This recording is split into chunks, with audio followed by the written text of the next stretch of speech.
how were they branding, how were they moving, how were they doing things, and that's was who I was trying to compare Girls Who Brunch Tour to. So I think if just work, pray about Mhm. it. God listens, but prayer without work is dead. So you have to work to go along with the prayer. But to hear 33 books, let's go back to writing one book, right? So many Hmm. people want to write a book, and you have 33 under your Yeah. so many people in self-published. Well, some are self-published, some are with contracts. Oh, sounds good. Sounds good. How did you Hmm. start that first book though? Just that first. Some people just want to tell their story. Some want ghostwriters because they don't want to be the one to tell it. And they just want to, they know there's a story inside of us because we all have one, right?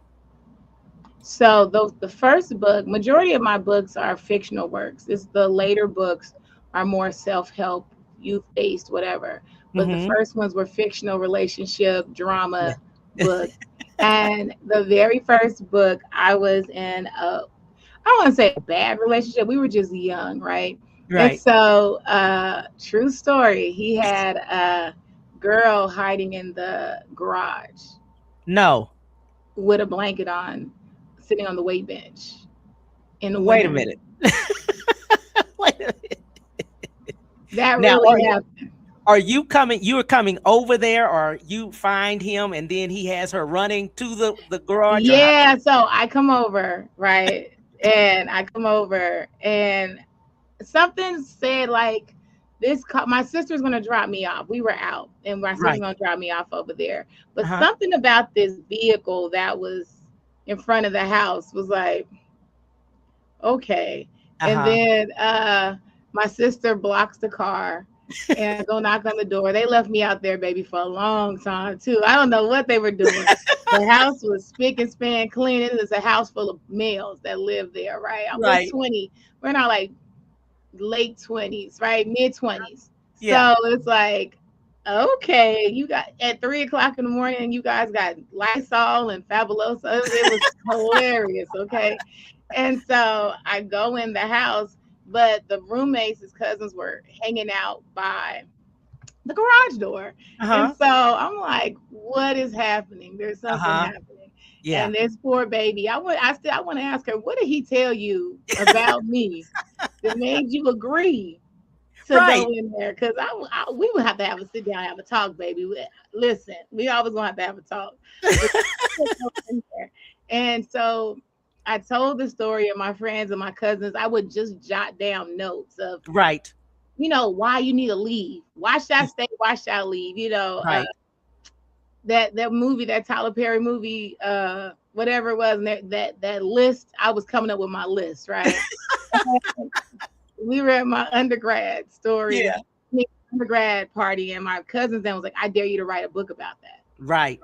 Right. So I didn't want to make it about me, so I made a fictional character, but Mm-hmm. some of the stuff that she was going through, and the book was called Over and Over Again, because Uh I huh. just kept going through it over and over, and it was like he kept coming back. He had the best apologies, and so I wrote that book, and I was always transparent about why I wrote the story, and Right. so I went on a full tour without the book yet, Hmm. while it was still in process, and I sold 800 copies of with the first chapter, and it opens up with that scene.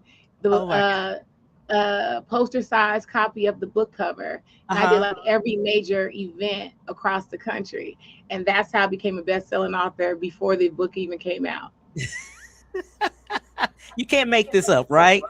This is really Mm-mm. happening, Really happened. It really did. It's funny now, right? And we're still friends to this day. right? Family and I are friends, but it's funny like how we got there. Yeah. That is too funny. We're gonna go a little bit back at 15 years old. That's part of your story. I did read, and let's go with that young lady, Nicola, and let's talk about coming forward. Your So story. okay. So I came from Jamaica when I was young, and I was kind of a loner. I grew up on the west side of Las Vegas. So having the accent, Mm-hmm. being smart, looking different, they just Right. didn't understand me, right? And Right. so growing up, I was bullied a lot. It was kind of rough growing up over there. And so I used to like submerge myself into church. So I would take all my nieces and nephews, like I'm the youngest of my mother's children, and the Mm-hmm. oldest one above me is like 10 years older than me. So Right. my nieces and nephews were my age and down. Right. So I would walk all my nieces and nephews to church, and we would go to church. This was Mm-hmm. what we did. And my choir director, he started molesting me at first. I stopped him from molesting somebody else. This girl that I call my cousin, she, I stopped that from her, and he turned to me. And Right. being the eldest, even though I was the youngest child, I was the eldest of the kids. I Right. felt like, okay, whatever he's going to do it to me. But I didn't think he was going to um, actually rape me. When Right. he did that, that was like my last time going to church. I didn't want to go anymore. And I never said anything till later. I ended up telling my family when I was like 19. Mm-hmm. But at the time, I never said anything. But I was just always angry. Like nobody asked, like, why? Okay, if she was going to church, taking these kids, doing all this stuff, Right. what made her not want to go anymore? Right. you Right. know, it was just like, oh, I was being fast. It was those things. It wasn't a concern thing. And I Mm-hmm. think parents need to realize that, because now that I'm older and I'm working in this space, I Mm-hmm. get so many grown women that say something like that happened to them, and they were the ones that were categorized as the bad person Right. instead of the family, like, hey, are you okay? Right. And it's sad that that's everybody. It's a universal story, and it doesn't matter black, white, Mm-hmm. Hispanic. It's just what we go through as women sometimes. Right. And what I loved about the movie and just loved about just you being on tour and talking about this, I think this is an eye opener for so many, even in 2026. You Yeah, know, you know, I agree. and it's still going on. It's still Yeah, happening right at this moment. That a lot of the parents, and the parents are a lot younger too, and they're young. They have gone through it, so they've hushed. They haven't said anything. They've pushed it under the rug, and they tell their children to do the same. But yeah, somebody has to say something. yeah. They do. I think with the organization, that's not where it started from. I Hmm. mean, I just wanted to help some kids. I met some girls in Charleston, South Carolina that I felt um, I wanted to do something for. They Right. they just weren't ready with stuff, didn't know what Hmm. Starbucks was, didn't know, like, simple things. You're like, wait, Right. what? Hmm. You tell a child, I'm gonna buy you something from Starbucks. They got that order, whatever it is. These babies didn't. Yeah. So when I went by, I wanted to do something there. I didn't think this was going to be like a huge tour. I didn't think it was going to be a spinoff. Yes. But to what we have grown into as of date is, it was just but God. And it wasn't meant to be Nicola telling what happened. Hmm.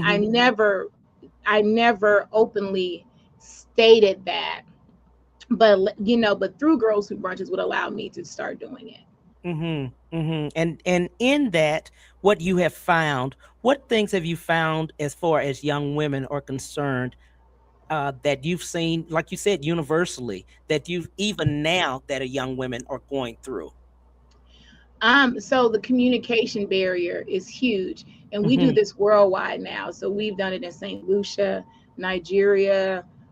We've done it across the country, and the statements are always the same. The girls don't know how to talk to their parents and tell them. Hmm. So now, I think about 5 years ago, I started incorporating parental classes. So when the girls go to workshops, the parents go to workshops, and we're teaching like how to communicate, how to have that healthy conversation, Hmm. those things, because a lot of times the parents are Girls Who Brunches. Right. They went through some form of trauma, not necessarily have to be sexual, but Hmm. they went through some form of trauma when they were younger that got them to the space they're in now. So if Hmm. you haven't been able to bypass and surrender and forgive yourself and get over that trauma. And now you're bringing in new children. We're just creating a generational curse. So I feel like if we're going to heal the girl, we got to heal the whole family. Absolutely. I'm so glad you said that because every single day we see something that's on the news, child abuse, domestic Mhm. violence, um, all type of things, no matter the classification, right? I just saw on yesterday in one of the wealthiest neighborhoods in our area in River Oaks, and that's here in Houston, that there was murder suicide. So the same thing it can happen in any, economic environment I'm and say that. I'm so happy you stated that because whenever I say at risk, Hmm. everybody automatically assume that must be low income. No, Yes, baby, if your child walked to school alone, she's at risk. If your right. child has a cell phone, she is at risk. It is Yes. nothing about low income. And I think, a lot of parents get offended by Hmm. that title, but it's your child is at risk because a lot of these kids that are getting taken from online, Hmm. uh, Roblox, all these Yes. different entities, Discord. It is not. It's not always a low income child, Right. and so we want to be able to prevent prevention of everything for all these girls, no matter what their demographics, no matter what their parents' financial status is. I want to be able to help these girls universally. I'm so glad you said that. And also the fact about church. I'm glad we're bringing that up because so many times we think that's a safe place. That's the sacred Mm-hmm. place. And if a young lady says, or a young man, and let's say that same sex or young men also are going Mm-hmm. through the same thing with church as well as other areas. But even in that case, we want to state that if a child says they've been molested or something has happened, no matter if it's the pastor, the church, the family member, the father, or whomever, you need to take it seriously. It's hard for a child to even come out and say it. And Yes. this group of kids are different from us. This group of kids, they are open. They understand their feelings. They Yes. understand these emotions. But because it's so commercialized now, to be has suffered from anxiety. They want to have anxiety. They want to have these things, right? Hmm. But they'll communicate, but it's still that they'll communicate with their friends before they'll tell their parents. Because I told my cousins, like when I really sat back and was going through therapy, I told like my cousins and I told like different people like that what was happening to me. I just never said it to an adult that could help me. When I Right. finally did say it to an adult, I felt like it backfired, Yes. because I was raped multiple times. So by the Hmm. time I did say it to an adult, I felt like it backfired on me, right? But Right. um, that's when I was like, you know what? We're gonna change everything. Hmm. Since we're not, I'm a work. Nobody Right. has to do anything for me. My kid is nobody's gonna do anything for her because I end up having her at Hmm. 15, and Yes. I was like, we're gonna break this, and Hmm. she's what saved my life. But I had to learn how to find my voice. But a lot of these kids right now, they will talk about more things, but it's still hard for them to come out and tell their parents when something difficult like that happens to them. I'm glad you said that too because it also seems more commercialized through our music, right? We hear a lot of Mhm. things through our music, especially when we're talking about young girls, as well as men, but young girls, and it is more open as far as sexual. They're speaking more freely, right? Mhm. But they don't. I don't think, or I should say this. I don't think that a lot of people take young girls seriously. You know, I just I don't. don't think I don't think they've ever really took girls or women seriously, right? Mhm. Because it's like just think about it. Hear me out. Uh-huh. Right. When a girl, what's the conversation about prevention of being molested? Don't sit in Uncle so and so's lap. Mm-hmm. Don't go around such and such, such and such. Mm-hmm. Why not keep Uncle so and so away from us? Yes. Yes. Why not? Why was I even in the same room with such and such? Why, what I'm saying? Yes. Like when you really sit here and think about such some of these conversations, we're not taken serious as a species, right? And Mm-hmm. so then you're not, but we're supposed to have all this courage and this things to protect ourselves, but you're Mm-hmm. telling me, hey, Yeah. that person up the street is bad, so why would you let me walk to school? There you go. Yes.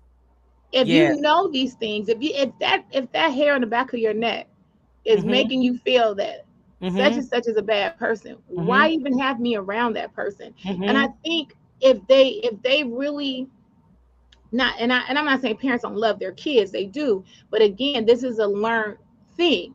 This is Yes. what your mother told you. This is what Yes. their grandmother told her, Mm-hmm. right? Mm-hmm. So how can we break that? And that's Yeah. how we're able to put our kids at a higher pedestal. We're not saying they don't love their kids, but that protection has to look different. It It has to. does. It has to look different. I'm so glad we're talking about that. Let's put it up and let's talk about the actual movie itself and where it can be seen. Here we Okay. go.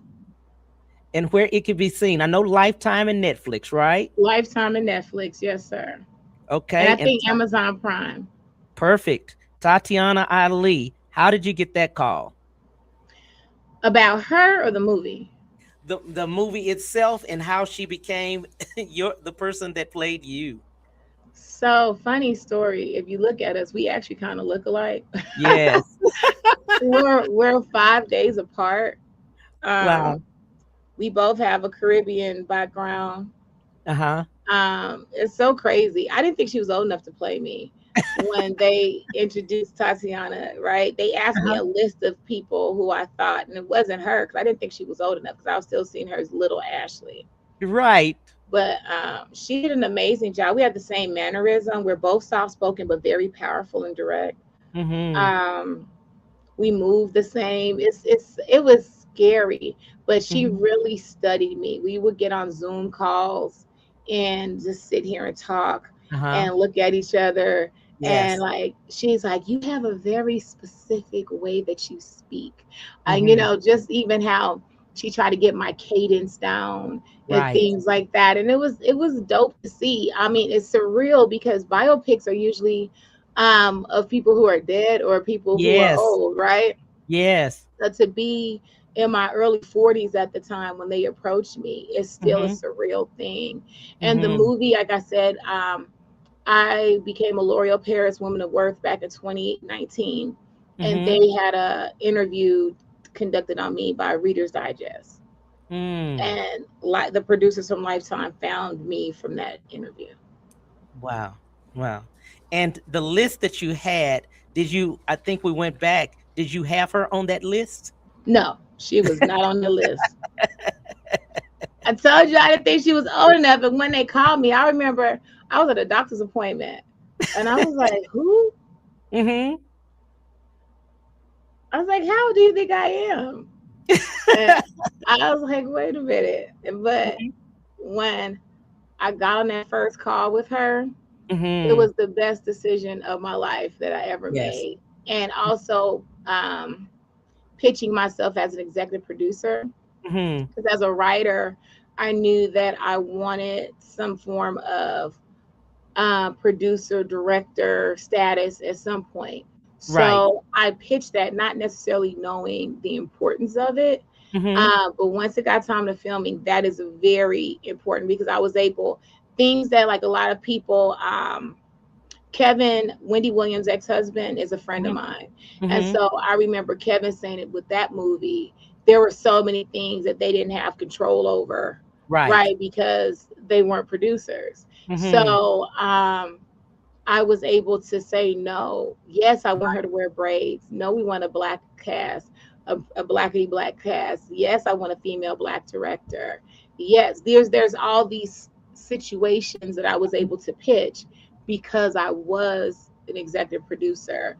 Than if I was just allow them to make the story about my life. I wouldn't have had that much creative direction. That's probably and that's probably why it's so close to it, or is it? You know what I mean? Because Yeah, you did, you were able to say, okay, I want this and I want that. yeah. That's really what it was. And we filmed the movie in Canada.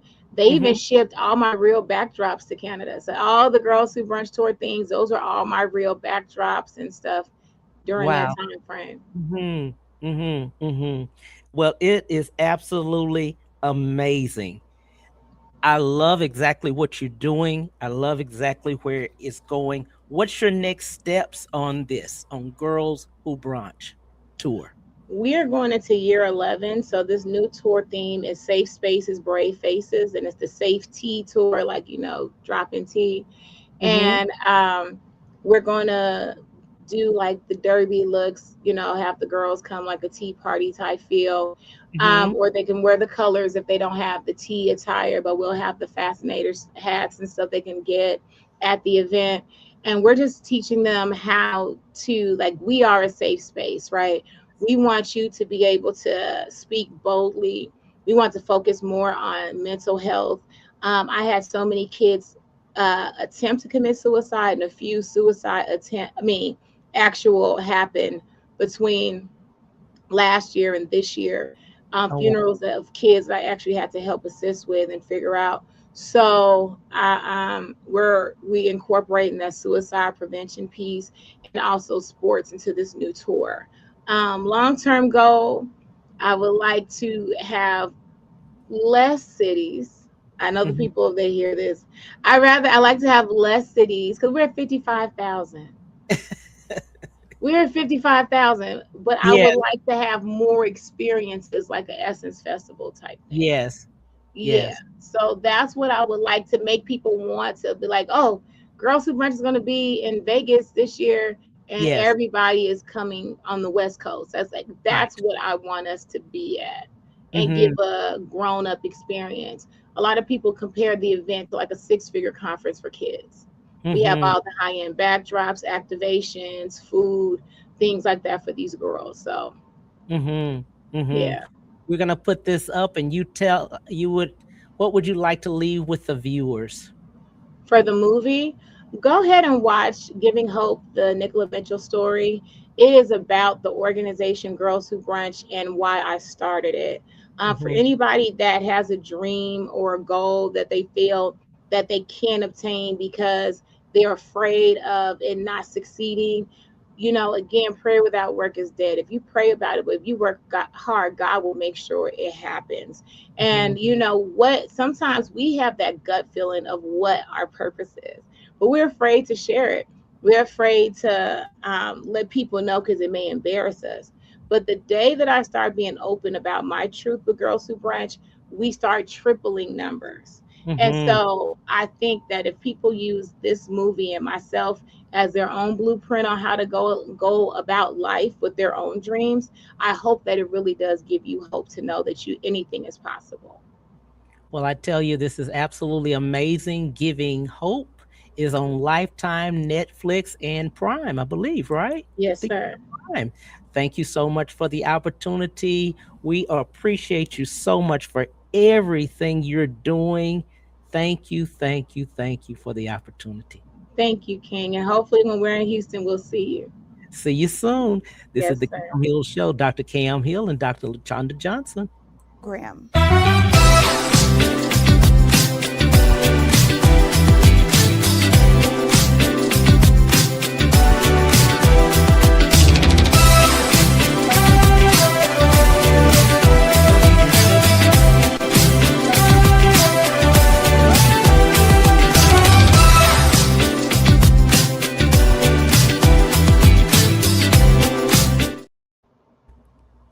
Thank you, lady, for everything. I so appreciate you.